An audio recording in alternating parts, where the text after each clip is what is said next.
Hello, welcome to Smash Hit Sports. I'm Cody, and today we have an all-time guest, Division I quarterback, five-star mustache. We have to lead with that, five-star mustache, and it is showing the world what it's like to be a Division I quarterback through his social media. Welcome to the program, the official quarterback of Smash Hit Sports, Braden Siri.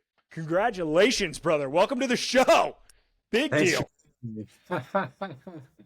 Yeah, you're the first quarterback we've had on, so I've got a couple unique questions for you, like in terms of what it's like to be a quarterback and all the things, because I played defensive line in college, so you were my mortal enemy outside of offensive linemen who hold every snap. But let's talk about your journey to Utah State. So JUCO, 2 years before you transfer to Utah State, walk on, correct? Okay. What was the process of choosing Utah State? Why Utah State? Why Utah State is a great question. Well, what I did is after junior college, recruiting is really like up to you. Because if you don't have a great junior college coach, then you're kind of just stuck in the mud with D2s, or you got to do it yourself. So what I did was I emailed every Mountain West group of 5 coach, kind of on the West Coast, and I did it like 3-4 times. Just kept going, nothing would happen. And then I started DMing coaches. Eventually, one of them got back to me, and that was Utah State. So that's how we're here. Hell yeah. Did being a kid from Utah like influence that? Because you're high school, right? You're a Utah kid. Is it cool to be able to play in the same state? I mean, no, like I didn't really care. Like I went and played junior college in California. And I went to 3 different junior colleges out there just looking for opportunity. And so I'm just a kid who loves football, so I'm willing to go wherever to play. So it just kind of worked out that Utah State was interested, and they offered me a preferred walk-on, and I took it. Hell yeah. Hell yeah. So preferred walk-on is a lot different than, being the 5-star kid that's getting, $4 million bags of NIL and all that stuff. For the people at home, what is the difference between a walk-on and a preferred walk-on and scholarship? Like, what is preferred walk-on? The difference between a walk-on and a preferred walk-on is a preferred walk-on, you already have a spot on the team. You just don't have a scholarship. So the coaches are like, hey, we like you, we want you to come, but we just don't have a scholarship right now to give you. And a walk-on, you just showed up, you tried out on tryout day, and they liked you, and they took you. So that's like a real walk-on, and that's the difference between a preferred walk-on and a walk-on. So you made a video on your YouTube channel, which if you're not following Braden on YouTube, absolutely go subscribe. Just hit 200 subs. Big deal. Did I? Yeah, I just checked. I was like, oh, let's see how much he's at. Because I knew you were like 195 or whatever when I subbed, and I was like, oh, let's see what he's at, 200. So congrats, dude. First to tell you. 200 subscribers. But you did make a video about the NCAA cutting walk-ons, and I think you and I are on the same page on this. That's the stupidest goddamn thing I think I've ever seen. I think it's a terrible idea. I think it is the NCAA not realizing how important walk-ons are to a program. Like there are so many guys who are contributors on every school from group of 5 to the highest level of program that you can think of that were at one point a walk-on. I think cutting walk-ons is insane. Why would they do that? That's a great question. I don't know. Because when you think of all the great stories like Baker Mayfield, and there's so many other walk-ons, that great players that started as walk-ons, and they kind of made their way through hard work and discipline, and they climbed the depth chart and found the field and made a name for themselves. It's the dynamic of being a walk-on versus a scholarship guy is so different. Like what scholarship guys don't understand is they're living a walk-on's dream every day. Like guys like me, we go to bed, we pray, we're like, God, just give me an opportunity to get me on the field and maybe I can earn a scholarship, right? But these guys, they come to practice every day as a scholarship guy, and they don't understand what they have. They're literally living my dream. They're literally living what I ask every night God to give me, and they just, so that the aspect being a walk-on and a scholarship guy is completely night and day. It's not even the same thing. And I think it's crazy now too, because like the difference before in college football used to be like, oh, it was scholarship, full ride, and then walk on. And now it's like walk on, scholarship, full ride, the, left tackle that you brought in from a group of 5 school that's now getting paid, $1 million a year. So now there's even like another level, which is insane to me. But what is that locker room dynamic like in a quarterback room? And that's something that I've always wondered, because like as a defensive lineman, there are 4 of us, 3 of us, depending on what your, scheme is, that we're starting any given game, right? And you're rotating in, right? Like even if you're not starting, you might get a couple snaps here and there. But a quarterback room's not like that, right? There's one guy, if he gets hurt or if you get up big, like then guy number 2's coming in. So what is that dynamic like, where you want to be supportive of the number 1 guy? You spend a lot of time with him. You're probably friends with him. But like at the same time, you're a competitor. You're a damn football player. Like you want to get snaps and play. Oh, for sure. I mean, like what's nice about being in a quarterback room is quarterback is such a result-oriented position. A lot of games are won and lost because of the quarterback position. So lucky for me, the guy at Utah State right now who's QB1 is Bryson Barnes. And he started out as a walk-on at Utah University. So it makes it a lot easier because it's literally someone who is in my exact position who got an opportunity, took advantage of it, and now is reaping the rewards of his hard work. So it's more like, wow, that could be me. I just have to do X, Y, and Z every single day, and that can end up being me. So yes, obviously I'd be a liar to say I didn't want to be the guy, but when you have someone else who came from the same position as you, it makes it a lot easier to root for them. Hell yeah. Love that. The quarterback college coaching is different from like high school. I was talking to my high school coach all the time. You don't do that at the college level. Like you're not always with your head coach. How often are you like Matt Johns is your quarterback coach, right? And then Kevin McGivern is the OC. How much time do you spend with each of those guys, like either individually, team meetings, together, however that works? Well, Coach Johns, we're with Coach Johns all day, every day. So he being our quarterback coach, he is like, I guess the father of the room, right? When we have any questions or concerns, we don't go ask Coach McGivern, we go ask Coach Johns.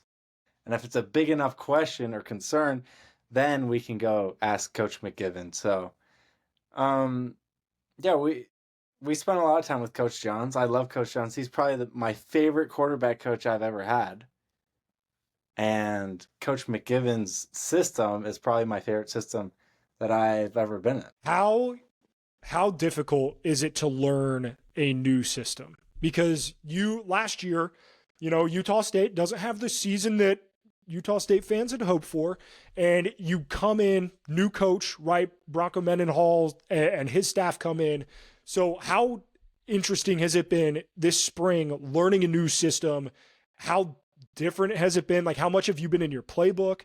I can imagine that is just learning a whole new language, basically.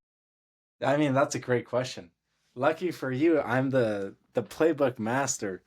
This is my 5th college playbook.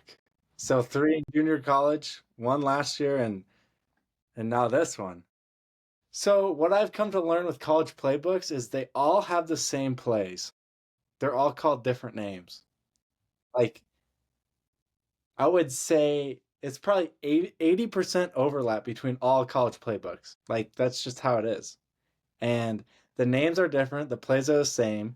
Where offensive coordinators make themselves known is how they call the plays. That's where guys can get big jobs, D1 coaches versus junior college coaches, right?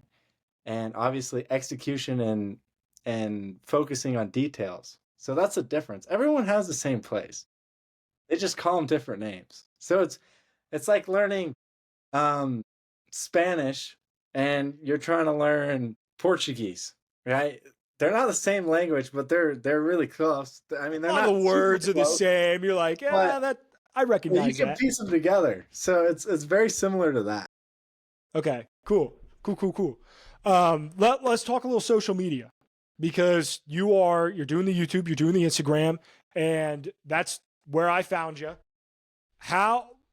Why start the social media? Because a lot of I've reached out to God knows how many fucking college football players. Be like, hey, you want to come on the pod? You want to talk? And they're like, nah, I'm good. I don't really do that. Like whatever. So why start and kind of put yourself out there like that? Because nobody does that at the quarterback position. Like you got receivers, DBs, linebackers. I've never seen a lineman do it, but their lives aren't probably super interesting. They probably just eat a bunch and then go home and play Fortnite. So I love my linemen, but that's probably what it is. So a college quarterback is like the pinnacle of college sports, position wise. You think about it, guys get fired and hired off of their quarterback play. Like there's a whole lot of families that depend on one position. Like I'm not saying quarterback is the player itself is more important than anyone else on the team. Everyone on the team is equal, but there's a position on the field that is responsible for more. That's all I'm saying.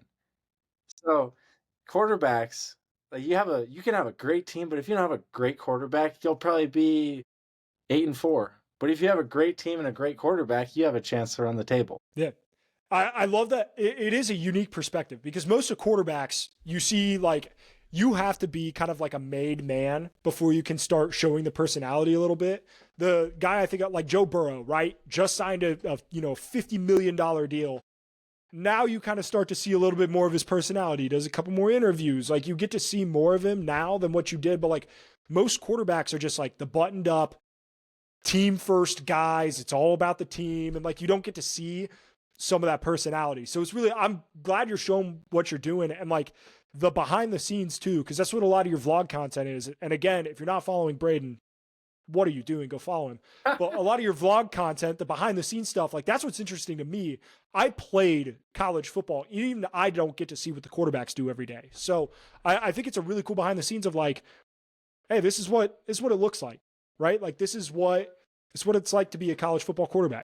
Yeah, I mean, honestly, why I started the daily vlogs on my Instagram, I started my YouTube because my buddy Kulani, he started a YouTube, and I was like, dude, that's really cool. I think I'm going to start a YouTube because I have a unique perspective on, I don't know, college football. I'm a quarterback, and that can be interesting for some people to look at.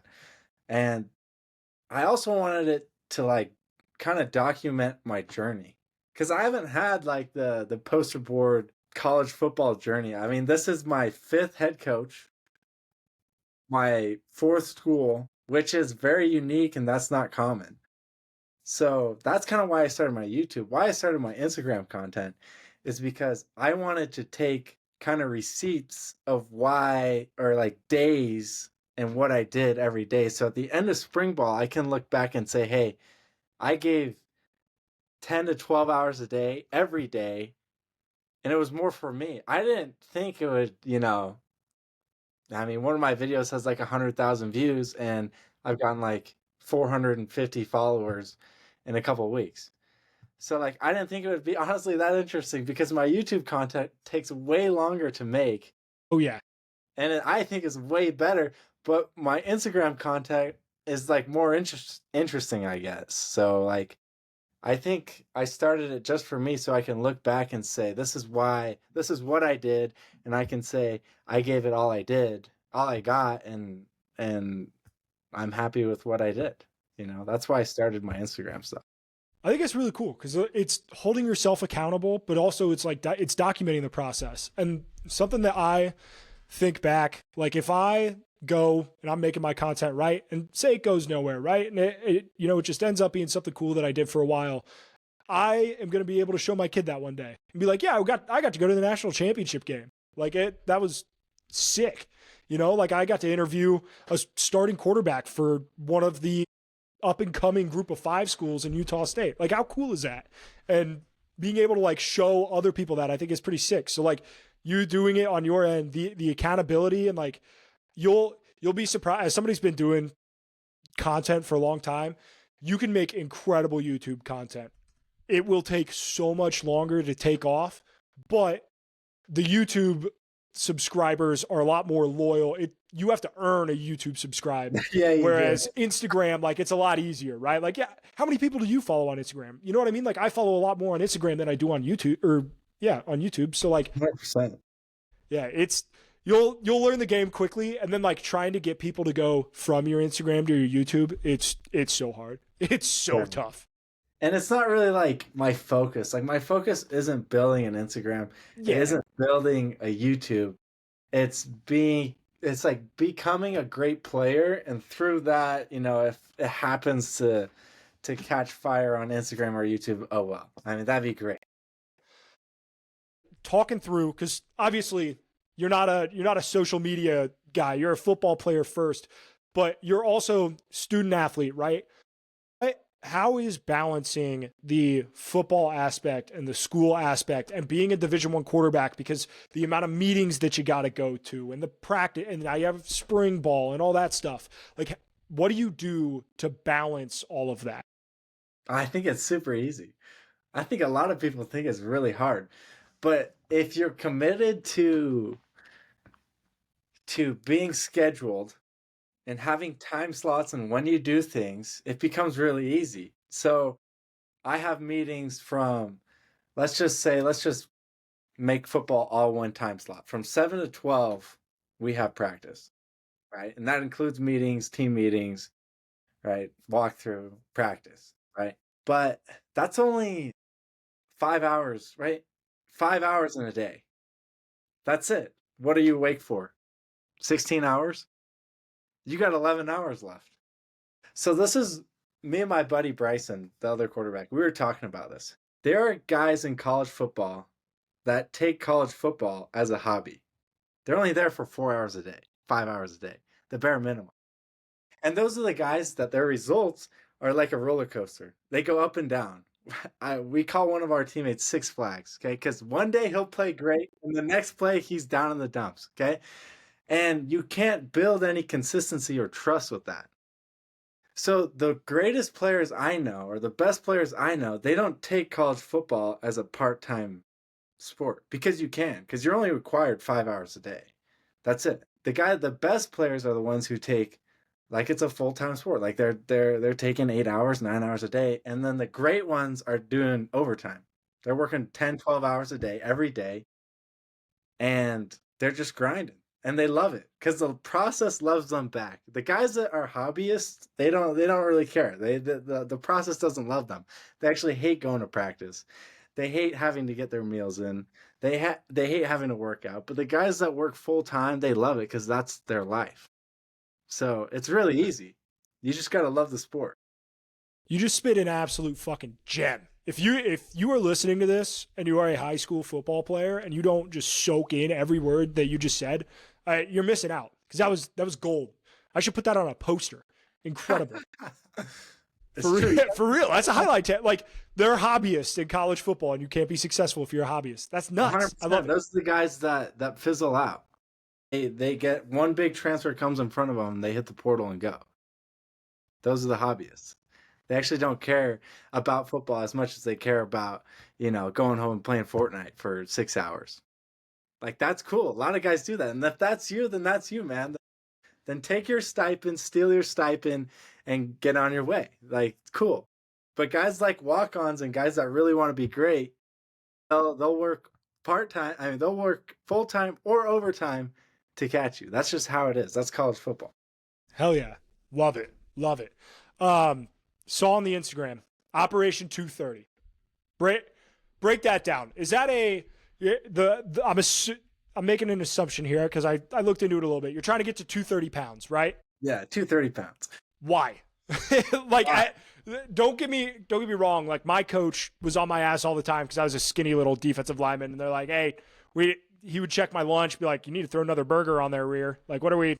Hey, let's get some more fries on that plate, Rear." Why 230? Because it's 230 because I want you to go look at the portal and tell me how many guys you see that weigh 200 pounds. And you're going to say a whole lot at the quarterback position.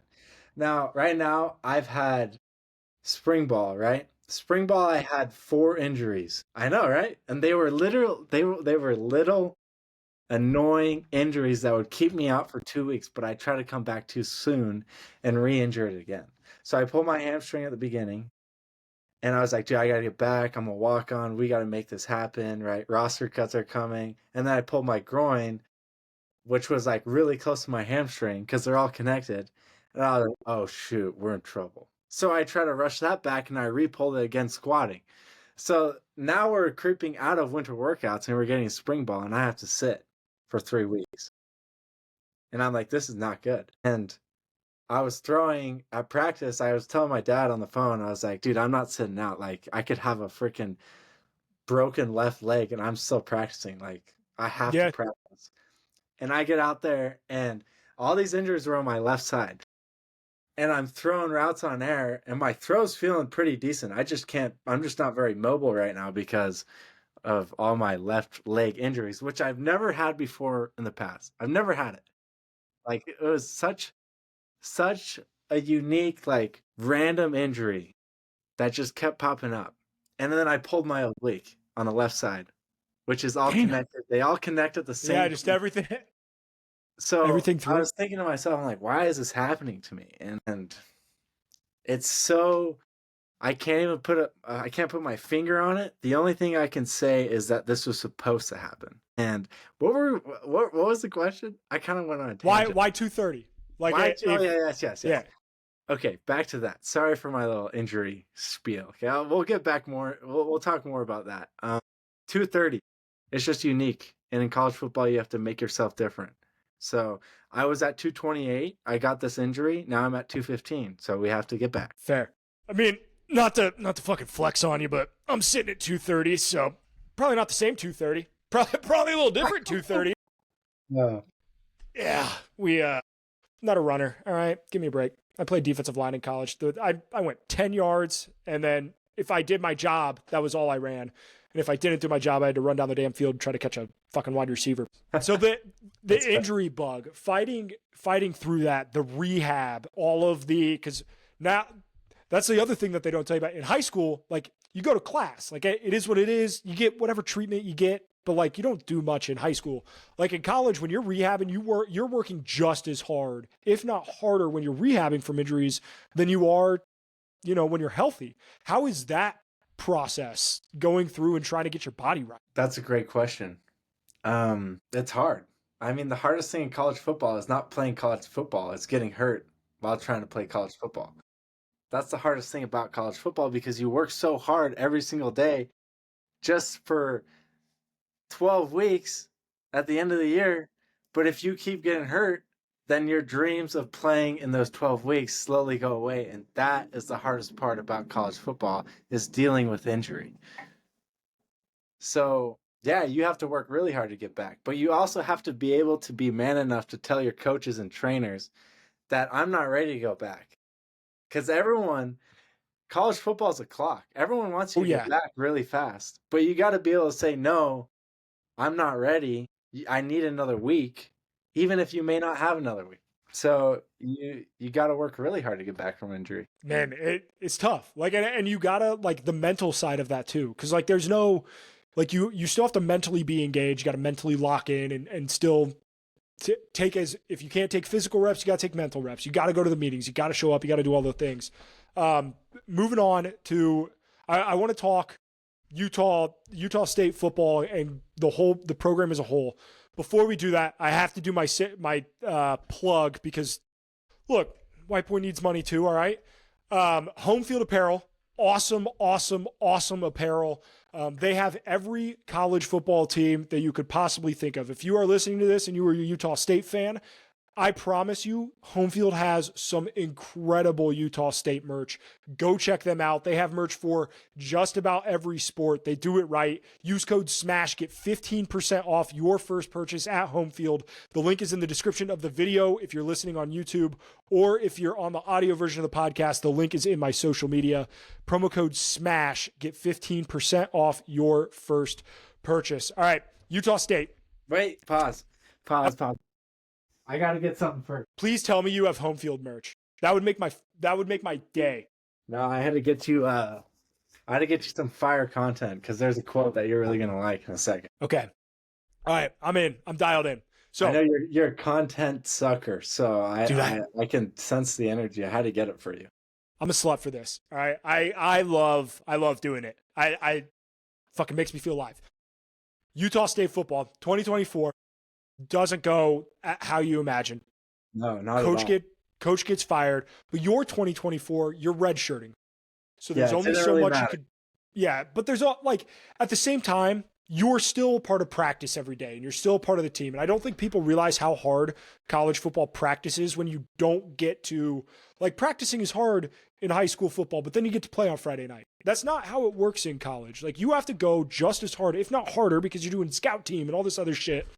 And then you don't get to see the field on Saturdays.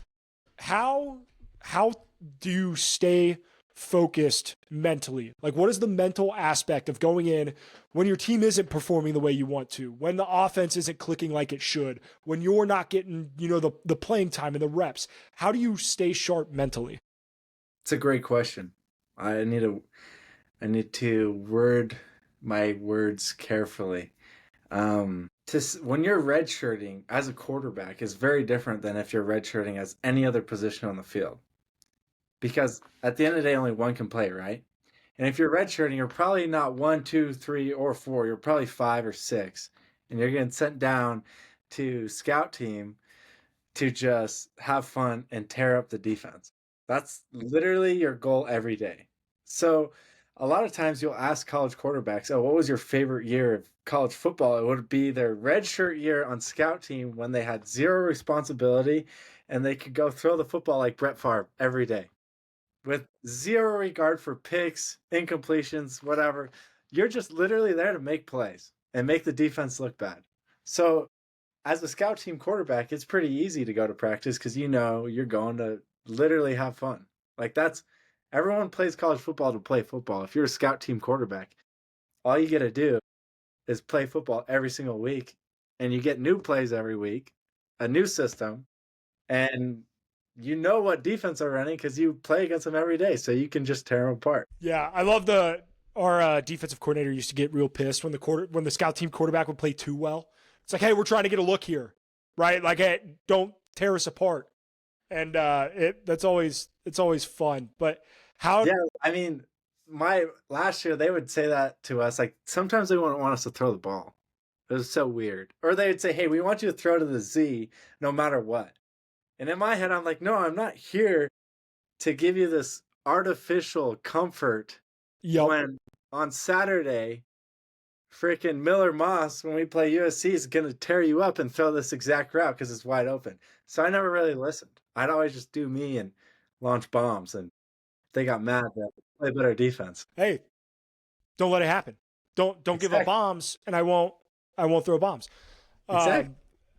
Um, how's it been with Coach Mendenhall coming in? Like, because he's a guy he's been around the block, right? Like, this is not his first college head coaching job. He's had a ton of success across the country. What's it been like? The change in the atmosphere, the change in team meetings, how practices are run. What's the vibe of the program now that Coach Mendenhall stepped in? It's night and day. Let's say before it was like, I don't want to be too harsh, but let's just say it wasn't organized. There was no discipline. It was players walking over all the coaches, and it was just ugly. It was just bad football. And we just had a really good offense, and we had Jalen Royals catching He's a touchdowns dog. every single day on every single team we ever played. So our offense was great. And we had the best O line in the Mountain West, and our receivers were absolutely playing out of their mind. So like offensively, we had a lot of great talent. We didn't have any structure. We had no guidance. It was like we had this really fast yacht and we had no captain. So it was like nice being on it because it was pretty, it was good, but we weren't going anywhere because we had no one to steer the ship. But Bronco's my favorite coach I've ever had. Period. It's not even close. There's difference in a player's coach and like a coach who walks in and has instant respect. You can sense his presence.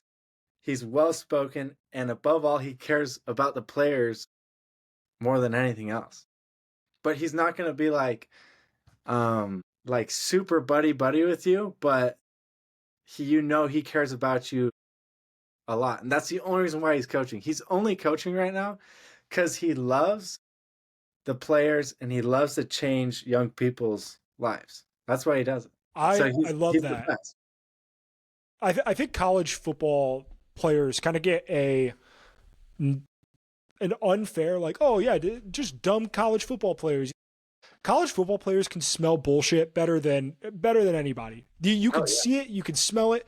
I think in college football there are a lot of bullshit artists in terms of coaches, right? Where like they'll say the things to the media and they'll put on the show and the performance and they'll say all the right things, but then what you are behind closed doors doesn't match that, and then there's a disconnect, and I think that leads to a lack of success. And it seems to me like Coach Mendenhall he is as straightforward as it comes. And Awesome. you need that, especially at a program like Utah State where the expectations are not like, oh yeah, we're going to be okay. Like the expectations at Utah State are to compete for a Mountain West championship every single year. Yeah, Like that there's is the not expectation. yeah. So like why settle for anything less? I love that, he runs a tight ship and seems like he's got, the program headed in an awesome direction. Cause I think, I think that I have big expectations for Utah State. So I want to hear yours. What are your goals and expectations? And then what are the team's goals and expectations for 2025? I think this team can win as many games as they want. It's up to them. They can do whatever they want. They have the coach to do it. They have the staff to do it, and they have the talent to do it. So the only thing that's going to hold them back is them. I mean, they have a hard schedule. I mean, so they as in we have a hard schedule. But yeah, the expectation is high. It has to be high because the standard is high. Bronco talks about this all the time. The greatest thing he can give us is high expectation. Hell yeah.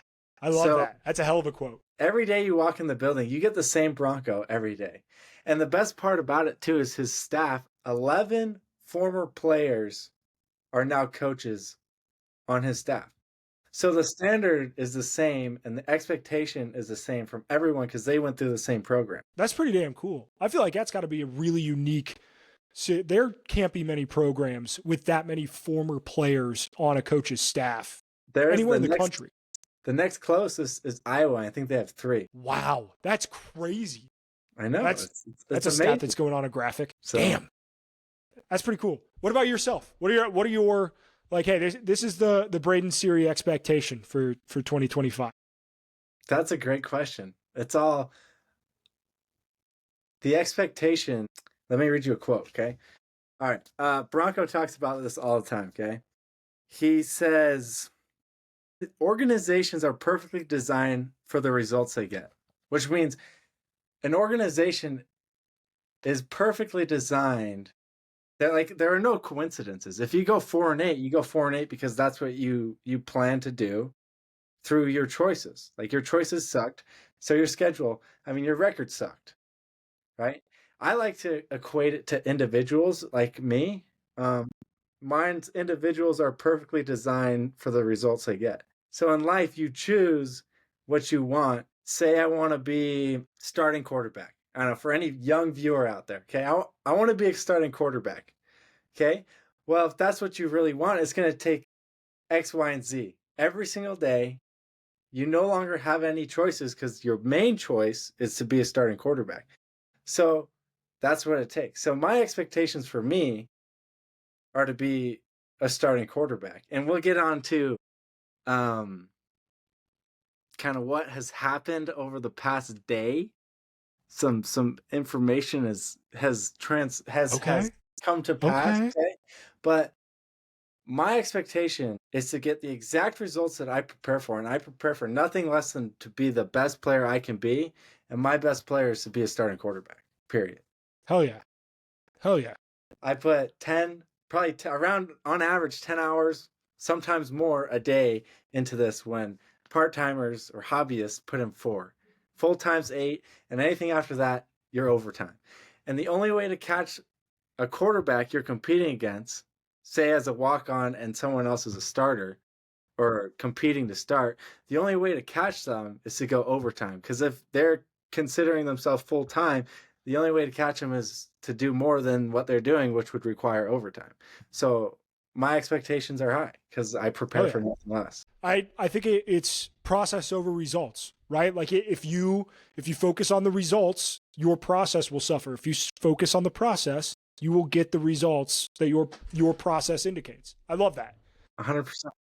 That's something that I can live by outside, like just doing content and working my 9 to 5, and like you get exactly what you work for. Hell yeah. You get exactly what you work for in this life. Like if you are in a circumstance or a situation that you are right now, it's because you ultimately chose that. Whether you were actively choosing it or through not actively choosing it, you're there because you chose it through your choices. Like for example, you can have a big recruit, 5-star, 4-star recruit. If he goes to a school and does nothing but goes to practice, goes part-time, goes home, plays video games all day, eventually he won't be playing because the hype will wear down. You'll see his true colors. And he chose that. He chose not to play through his action. Hell yeah. That's a great lesson for anybody. Can I ask what the bomb information is? Can I? Yeah, you can ask the bomb information. We're gonna get into it though. I feel like I'm Adrian Wojnarowski, Wojbomb. Okay, Adam Schefter over here. This is I can tell you the bomb. Okay, it's gonna throw your podcast off a little bit. Okay, but that's fine. It's gonna make it better. All right, let's hear it. Okay, so I told you how I got injured 4 times, right? Okay, so that's kind of like the base of the story. While I was injured, I did nothing but grind. Literally 7 to 5, and then 7 to 9 every day. While I was Let's go. So that would consist of doing my footwork, eye discipline, which is knowing where my eyes need to be at what time during my drop, and knowing the playbook. And then obviously recovery and practice and stuff like that. But so when I got hurt, I was like, dude, I gotta grind even harder now. Because being a walk-on, you don't get many opportunities. Yeah. No, but like you have to take advantage of the ones you get. Exactly, and I lost all my opportunity because I was hurt. So we went through all of spring injured. Roster cuts are coming. I'm a walk-on. There's one other walk-on. There were actually 3 of us. One of them quit. So there are 2 of us walk-ons, and I'm thinking to myself, I'm not here to compete for the last spot on the team. That's not why I prepare. I was never competing against the other walk-on for the last spot in the QB room. That's not how I work. The only thing I was competing for is for first or second string, because those are the only 2 positions during the season that you can actually improve because you actually get reps at practice. Everyone else just stands and watches. So that's what I was going for. And I missed my opportunity to compete because I was injured, but I never stopped working. So I'm not practicing, but I'm still putting in, I don't know, what, 6 hours, around 6 hours more than everyone else, just trying to catch people who are on scholarship, essentially, to earn an opportunity. So I get healthy. I'm healthy the last week of practice. There's 2 more practices left. And I go talk to Coach Jones. And I'm like, hey, I'm healthy. What are reps looking like? He goes, I don't think we're going to change the reps for the last 2 practices. But mind you, I've been grinding 7 to 5 and 7 to 9. So that's 7 a.m. to 7 a.m. to 5 p.m. And that's 7 p.m. to 9 p.m. So a lot of hours every day. And I'm grinding every single day, right? It wasn't a question. I'd wake up and be like, what am I going to do today? Oh, I don't have any choices. I've already chose what I was going to do because my goal is to be a starting quarterback. It takes what it takes. And that's what it takes. And Coach Johns, he tells me, yeah, we're not going to change the reps. I'm like, so what about for summer or fall? Am I going to get an opportunity? Because as a walk-on, all you can hope for is an opportunity. That's it. A scholarship means we're going to give you an opportunity regardless of what's happened because we're giving you money. But as a walk-on, all you're hoping for is an opportunity. So I asked him, what's summer and fall going to look like? And he told me, we're probably not going to give you an opportunity or a shot. And the main thing at Utah State is earn, not given. You got to earn. Oh yeah. And we're not going to give you anything. So when I was hurt, I felt like I was earning it, right? I'm still going to come in. I'm going to grind. I know the playbook like 100%. My eye discipline's good. I'm taking mental reps at the back of practice every single snap on every single team period. I go through my reads. So I'm still engaged. I'm still trying to earn my opportunity. And he told me we're not going to give you an opportunity. And I thought to myself, well, that's kind of crappy because I was putting in 10, 12 hours a day every day with the hope of just getting an opportunity. And I was like, well, then I want you to cut me. That's what I told him. I said, you're not going to get an Damn. opportunity. I want you to cut me. And he said, no. One, because he can't cut me, because that's not, you can't Yeah. do that as a coach. But I told him, I want you to cut me. And he goes, I'm not going to cut you. I go, why not? And he goes, because I love everything you stand for as a player, your work ethic, your commitment to this team, your desire to be great. And I'm like, well, then why can't I get an opportunity? If you love my commitment, my work ethic, and my desire to be great, why can't I get an opportunity? And he Checks said, out. I can't give you an opportunity. And I was seeing myself in my head mid conversation. Why is he saying this? Because I'm trying to critically think mid conversation. And so I asked him, if you can't give me an opportunity, then I want you to cut me. And he said again, I can't cut you. I don't want you to leave the team because I love everything you stand for. And I'm thinking to myself, then why can't I get an opportunity if you acknowledge that I'm one of the hardest working guys on the team, one of the most committed, and if everything here is earned, not given, then I feel like I've earned an opportunity. And he goes, yes, but I can't give you an opportunity because reps at your position are a premium, which I understand. And they were planning on giving me an opportunity in the spring, 100%. And I missed my window of opportunity. So we kind of went in this circle of I want an opportunity. You're not going to get one. I want you to cut me. Well, I can't cut you because I love everything you stand for. So we went in this circle and loop for a while. And ultimately, Coach Johns was like, all right, I'm going to talk to Coach McGiven, and if we're going to see what he says, essentially. So we're gonna retrace a little bit, okay? Bronco shows up to Utah State, right? Me and my buddy George Miley, who's our right guard, left guard, great player. We're the only ones up here, and so I'm like, we're kind of hanging out at the facility, working out, and Bronco comes to town, and we both go talk to him. And so we were one of the first. I was one of the first players Bronco met up here. That's pretty cool. And I sat down on his couch, and I could instantly feel there's a difference in presence, that he actually cared about the players that he coached like all time, whether it was at BYU, Virginia, New Mexico, or now here at Utah State. You can feel a difference of love and and passion he has towards his players. And I told him, like, hey, I'm bought in. I'm all in. You don't know me, but I'm all in because I know what you stand for. He said, okay, I like that. So I grind for 4 months. Like grind. Like we're Yeah. talking like No, that.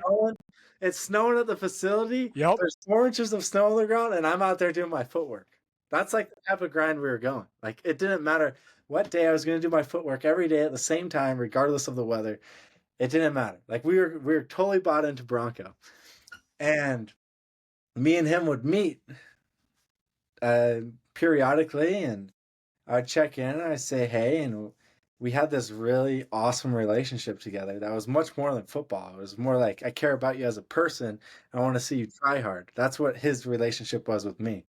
So we're gonna fast forward back to this talk with Coach Johns. So then I meet with Coach McGiven and Coach Johns, and they say, hey, we've talked about it, and we're not going to give you an opportunity. We can't cut you, but we can inform you, we can inform you that you won't be getting an opportunity here because essentially because of the position I play. and I missed my window of opportunity. Now you can either be upset, like, hey, I earned not given. The shot goes, they say the shot goes where you put it, right? Essentially, you choose your fate. I can be mad at all these things that they told me, like you can control, or I could say college football is tough. It is what it is. At the end of the day, it is a business, and I missed my window of opportunity. And I told them, I understand. And because I won't get an opportunity, I have to go. Because I don't prepare to sit the bench. I prepare to be a starter. And they're like, okay. And I wanted to ask him one question. I said, Coach, what about me makes you believe that I'm a walk-on? And I looked at both of them, and they were kind of like trying to think. And they said they were just still looking, and you could see the gears turning. And I said, it's not my physical ability, because I'm 6'3", 215. Yep. Not many guys are. It's not my commitment. It's not my lack of knowledge of the playbook. It's not my talent or my ability. And they both looked at each other and said, yeah, there's nothing. I was like, okay, well, if I'm so committed and I have all the skills, and I'm not going to get an opportunity, then I have to go somewhere else and search for an opportunity. And they always say the shot goes where you put it. But for everyone listening right now, okay, the shot goes where you put it. But if you play quarterback in college football, the shot goes where you put it if your coaches give you the bullet. If not, you got to go find a different range. Yeah. Yeah, checks out. So, yeah, we're in the portal today. So I was like, this is going to be an interesting conversation. In the portal. Damn. Today. Yeah. So. Oh, all right. Well. Wait. I forgot to tell you. So after I had this conversation with Coach Johns and Coach McGivern, I'm like, well, can I go talk to Bronco? Because Bronco's my guy. He's my favorite coach I've ever had. And I wanted to play for Bronco more than anything. Like, that's the guy I wanted to play for. Because he is everything a college football coach should be. And in fact, in our team meetings, he doesn't even talk about college football. He talks about just being a better man and essentially learning how to try hard. That's it. Because if you can try hard in life, then you're going to go far. So I'm like, I need to go talk to Bronco. And I went and I talked to his assistant. She said he's on a run. I said, okay, well, I'm going to go sit by his car till he comes back. And I sat by his car till he came back. And he knew exactly why I was there. And he goes, Siri. And I go, what's up, coach? He's like, not much. Just got back from a jog. And I'm like, okay, sweet. Well, I got to talk to you, coach. He goes, okay. What's up? I go, well, coach, I talked to Coach Johns and Coach McGivern, and I asked them if they're going to give me an opportunity, and they said no. He goes, uh-huh. And if I'm not going to get an opportunity, coach, then I have to leave.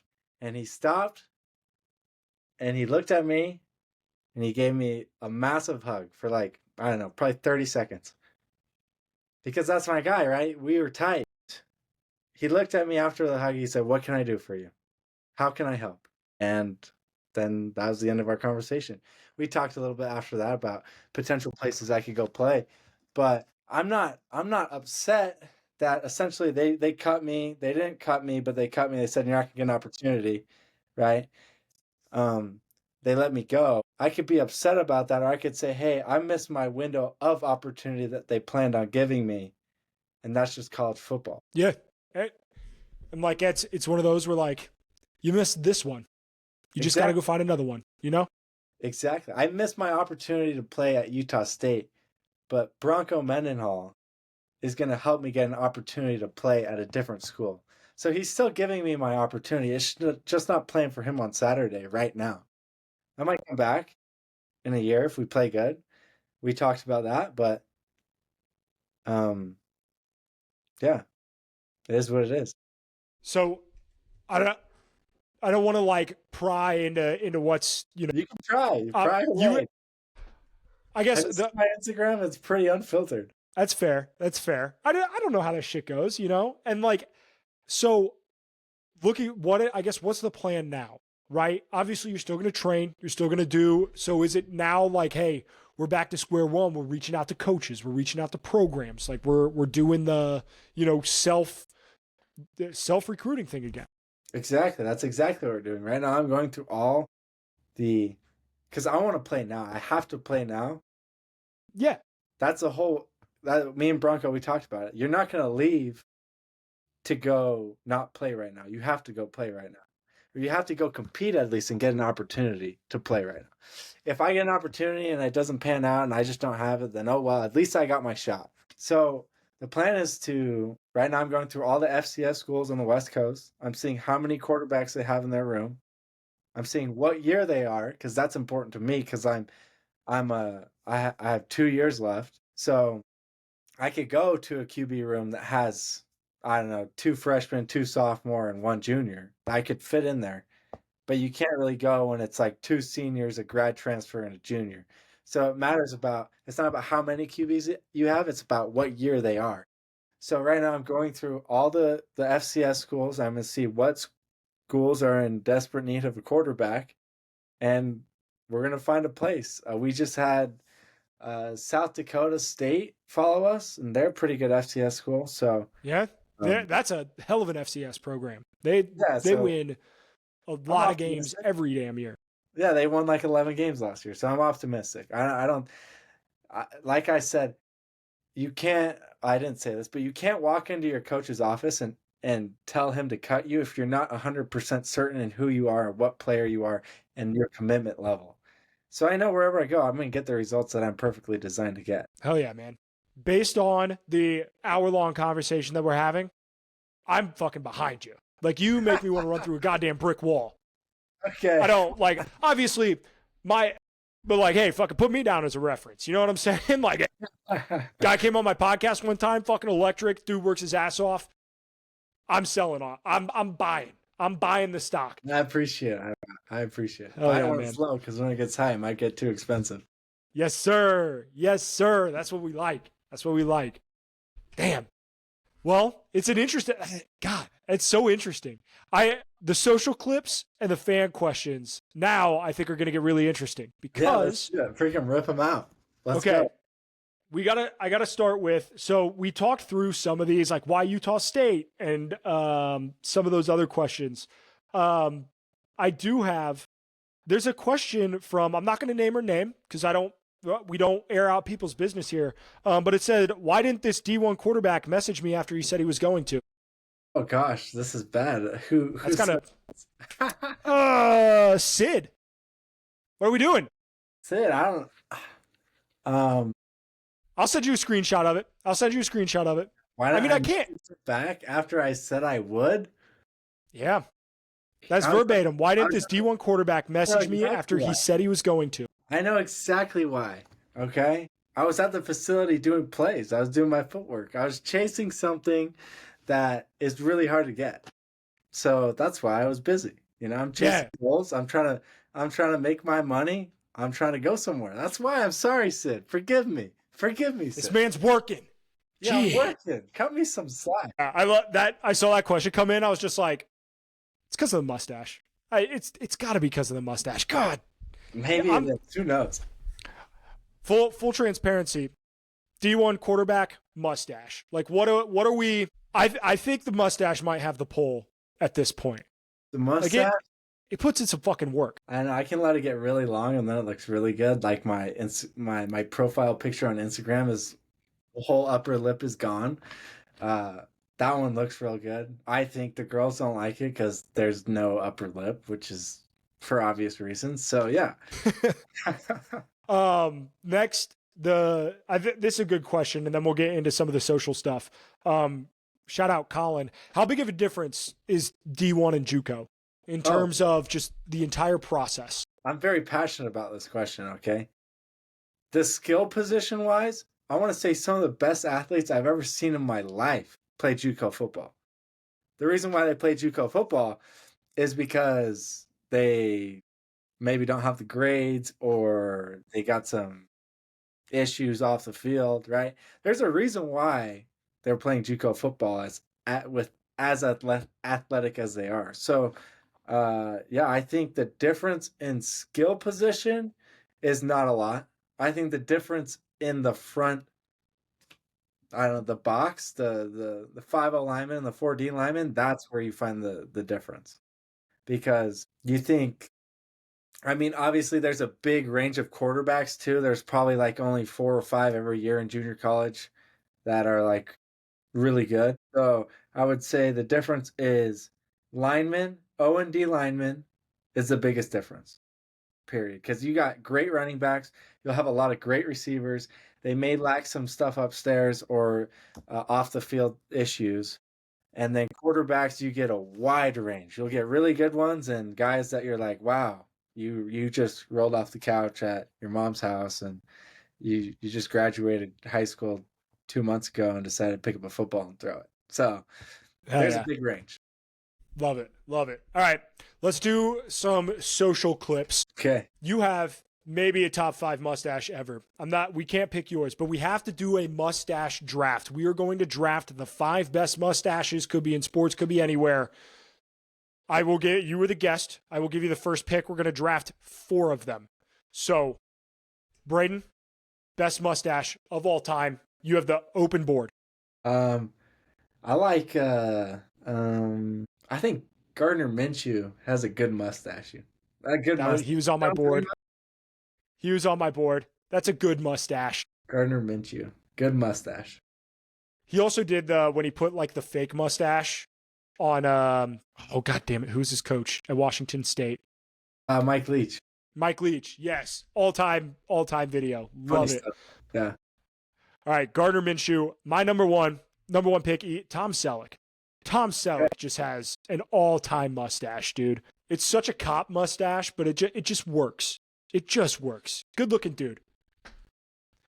All right, we're not going to snake this thing because it's just the 2 of us. What's your next pick? You know, I really got inspiration from my mustache from my junior college head coach at Riverside when I was just a part-time student there.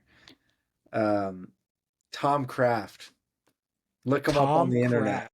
He's got a great mustache. And that's really where I got this mustache idea from. And when I started, I had a beard when I was playing there, but when I was just a part-time student there. But when I transferred to my freshman year at Ventura College, we played them again, and I had a mustache, and he came up to me in pregame, and he was like, "That's a nice mustache." Thanks, coach. Hell yeah. Shout out Tom Kraft. All right, my next pick, I'm going to go maybe the greatest mustache on a game show host of all time, and that is Steve Harvey. Okay, Steve Harvey, all-time mustache. He's got a good It's just mustache. perfectly groomed. It is perfectly groomed. I mean, if you have a bald head, you got to have a mustache or a beard. That's just bald, no facial hair, like straight to prison. Facial hair and bald, you're incredible. Chill. It's a good look. Yeah, 100%.